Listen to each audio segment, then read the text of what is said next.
बहुत सी वीडियोस में हमने ऐसी इक्वेशंस ली हैं और x के लिए हल करने की कोशिश की है।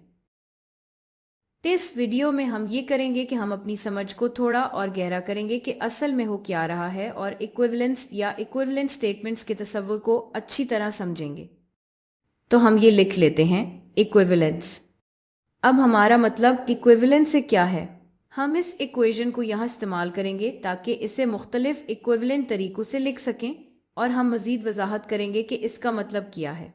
तो एक चीज़ जो हम कर सकते हैं ताकि वही इक्विवेलेंट स्टेटमेंट लिख सकें वो ये है कि हम इस 3 को x और x जमा 1 पर तकसीम कर दें और फिर इस हिस्से को हम पैसे लिख सकते हैं 3x जमा 3 और फिर हमारे पास x है जो बराबर है 9 के। अब हम ये कहेंगे या ये बात आपको वाज़े भी लग सकती है कि ये ऊपर वाली इक्वेशन और ये दूसरी इक्वेशन इक्विवेलेंट हैं। इसका मतलब क्या है? इसका मतलब ये है अगर इनमें से कोई एक किसी x के लिए सही है तो दूसरी भी इसी x के लिए सही होगी और इसके बरक्स भी। हम और भी इक्विवेलेंट बयानात लिख सकते हैं। मिसाल के तौर पर अगर हम यहाँ x टर्म्स को यकजा करें, अगर हम 3x लें और फिर मनफी x यहाँ से, तो हम इसे ऐसे लिख सकते हैं 2x और फिर हमारे पास मुस्बत 3 है बराबर है 9 के। अब ये तीनों बयानात इक्विवेलेंट हैं। अगर कोई x है जिसके लिए 2 बार वो x जमा 3 बराबर है 9 के, तो फिर ये भी होगा कि 3 बार वही x जमा 1 मनफी x बराबर है 9 के और इसके बरक्स भी। अगर कोई ऐसा x है जो इस ऊपर वाली इक्वेशन को सही बना दे तो वही x इस आखिरी इक्वेशन को भी सही बना देगा।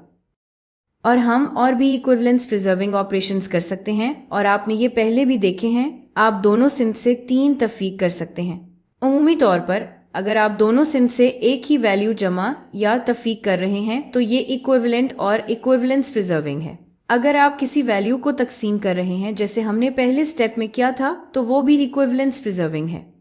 अगर आप इस तरह की इस्तिलाहात को यकजा करते हैं तो वो भी इक्विवेलेंस प्रिजर्विंग है।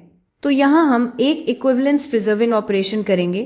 हम दोनों सिमतों से 3 तफरीक करेंगे और इस तरह हमारे पास होगा 2x बराबर है 6 और एक बार फिर कोई भी x जो इस आखिरी इक्वेशन को सेटिस्फाई करेगा वो बाकी सारी इक्वेशंस को भी सेटिस्फाई करेगा और इसके बरक्स भी। कोई भी x जो अगर कोई x इनमें से किसी और इक्वेशन को सेटिस्फाई करता है तो वो इस आखिरी को भी सेटिस्फाई करेगा और इसलिए ये सब आपस में इक्विवेलेंट हैं। और फिर एक और इक्विवेलेंस प्रिजर्विंग ऑपरेशन ये है कि आप दोनों सिमतों को किसी गैर मुस्तकिल सिफर से ज़रब या तकसीम करें। तो यहाँ हम दोनों सिमतों को 2 से तकसीम कर सकते हैं। 2 सिफर नहीं है और ये कांस्टेंट है। और अगर हम ऐसा करें तो हमारे पास एक और इक्विवेलेंट स्टेटमेंट आ जाएगी कि x बराबर है 3 के। x जो इसको सेटिस्फाई करे और एक है x बराबर है 3 के, वो बाकी सब को भी सेटिस्फाई करेगा और कोई भी x जो बाकी में से किसी को सेटिस्फाई करे वो इस आखिरी को भी सेटिस्फाई करेगा। तो ये सब आपस में इक्विवेलेंट हैं।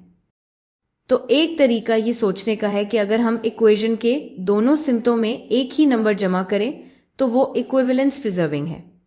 दोनों सिमतों को किसी गैर सिफर कांस्टेंट वैल्यू से ज़रब या तकसीम करना भी इक्विवेलेंस प्रिजर्विंग है। तकसीम करना जैसे हमने पहले शुरू में किया था इक्विवेलेंस प्रिजर्विंग है, जैसे इस्तिलाहात को यकजा करना भी इक्विवेलेंस प्रिजर्विंग है। अब हम शायद सोच रहे हैं कि कौन से ऑपरेशंस हैं जो नॉन इक्विवेलेंस प्रिजर्विंग होते हैं। अच्छा, फर्ज करें कुछ ऐसा है। हम बिल्कुल वाज़ेह सी चीज़ से शुरू करते हैं। अगर हम कहें कि x बराबर है 2 के तो नॉन इक्विवेलेंस प्रिजर्विंग ऑपरेशन ये होगी कि अगर हम सिर्फ एक सिमत में जमा या तफरीक या ज़रब या तकसीम करें किसी आदत से। फ़र्ज़ करें हम सिर्फ बाईं तरफ में एक जमा कर दें तो हमारे पास आ जाएगा x जमा 1 बराबर है 2 के। और ये बात दुरुस्त नहीं है कि जो भी दूसरी इक्वेशन को सेटिस्फाई करे वो ऊपर वाली इक्वेशन को भी सेटिस्फाई करे या इसके उलट। x बराबर 2 के वाज़े तौर पर ऊपर वाली इक्वेशन को सेटिस्फाई करता है लेकिन वो दूसरी को सेटिस्फाई नहीं करता। इसकी वजह यह है कि हमने नॉन इक्विवेलेंस प्रिजर्विंग ऑपरेशन की है। इसी तरह अगर हम सिर्फ दाएं हाथ की तरफ को 3 से ज़रब करें तो हमारे पास आ जाएगा x बराबर है 6 के। सिर्फ दाएं हाथ की तरफ को किसी वैल्यू से ज़रब करने से ये बात दुरुस्त नहीं कि जो भी x बराबर 6 को सेटिस्फाई करे वो x बराबर 2 को भी करेगा। ये यहाँ काफ़ी वाज़े है। अब कुछ थोड़े मुश्किल मंजरनामे भी हैं। फर्ज करें हमारे पास इक्वेशन है 5x बराबर है 6x के। अब एक टेम्पटेशन ये है कि हम दोनों सिमतों के साथ एक ही काम करें। हम बस दोनों सिमतों को x से तकसीम कर दें। ऐसे मंजर में क्या होगा? अगर हम दोनों सिमतों को x से तकसीम करें तो हम ये सोच सकते हैं कि एक इक्विवेलेंट स्टेटमेंट ये है कि 5 बराबर है 6 के, और हमें पता है कि कोई भी x ऐसा नहीं है जिसके लिए 5 बराबर हो 6 के।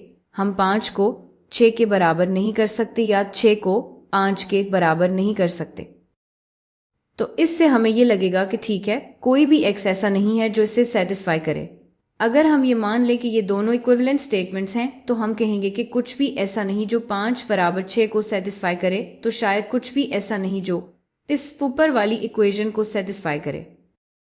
लेकिन असल में ये इक्विवेलेंस प्रिजर्विंग ऑपरेशन नहीं है, क्योंकि हम इस मंजर में हैं जहां x बराबर है 0 के और आप 0 से तकसीम कर रहे हैं।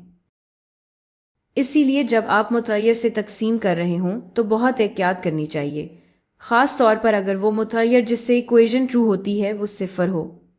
इसीलिए अगर हमें ये वाज़े करना हो कि हम इक्विवेलेंस प्रिजर्व कर रहे हैं तो हम ये करेंगे कि दोनों सिमतों से 5x तफीक कर दें। और अगर हम ऐसा करें और ये इक्विवेलेंस प्रिजर्विंग ऑपरेशन है तो हम वो एक्सप्रेशन या वो टर्म दोनों सिमतों से तफीक कर सकते हैं और फिर हमारे पास रह जाएगा 0 बराबर है x के। और अब 0 बराबर है x के और 5x बराबर है 6x के। ये दोनों इक्विवेलेंट स्टेटमेंट्स हैं, ये इक्विवेलेंट इक्वेशंस हैं। जो भी इसको ट्रू बनाएगा वो इसको भी ट्रू बनाएगा और जो इसको ट्रू बनाएगा वो इसको भी ट्रू बनाएगा। अब एक आखिरी बात, हमने शायद सुना हो कि हमने कहा कि हम किसी गैर 0 अदद से ज़रब या तकसीम कर सकते हैं और वो इक्विवेलेंस प्रिजर्व करेगा। और उम्मीद है कि अब हमें अंदाज़ा हो गया होगा कि 0 से तकसीम करना अच्छा ख्याल नहीं है। असल में 0 से तकसीम करना हमेशा अजीब सा काम होगा और ये गैर मुतय्यन है, लेकिन 0 से ज़रब करना भी। मिसाल के तौर पर अगर हमारे पास हो, फ़र्ज़ करें हम यहाँ से शुरू करते हैं। अगर हमारे पास हो 2x बराबर है 6 के और अगर हम दोनों सिमतों को 0 से ज़रब कर दें तो हमारे पास आ जाएगा 0 बराबर है 0 के। और 0 बराबर है 0 के हमेशा ट्रू है, ये किसी भी x के लिए ट्रू होगा। 0 हमेशा 0 के बराबर होगा। लेकिन मसला ये है कि पहली स्टेटमेंट हर x के लिए ट्रू नहीं है, ये सिर्फ x बराबर 3 के लिए ट्रू है, तो ये दोनों इक्विवेलेंट स्टेटमेंट्स नहीं हैं। इन दोनों को सेटिस्फाई करने वाले x का सेट अलग अलग है। इसीलिए जब हम ऐसे मामलात में 0 के साथ मामला कर रहे हों तो बहुत एहतियात करनी चाहिए। हाँ, 0 को जमा या तफीक कर सकते हैं, जाहिर है इससे ज़्यादा फ़र्क नहीं पड़ेगा। लेकिन जब हम दोनों सिमतों को 0 से ज़रब करते हैं तो हमारे पास ऐसी स्टेटमेंट्स आ सकती हैं जो इक्विवेलेंट स्टेटमेंट्स नहीं होती। और जब हम ऐसे चीज़ों से ज़रब या तकसीम करते हैं जो 0 हो सकती हैं, जैसे वेरिएबल्स, तो ये भी काफ़ी ख़तरनाक काम है।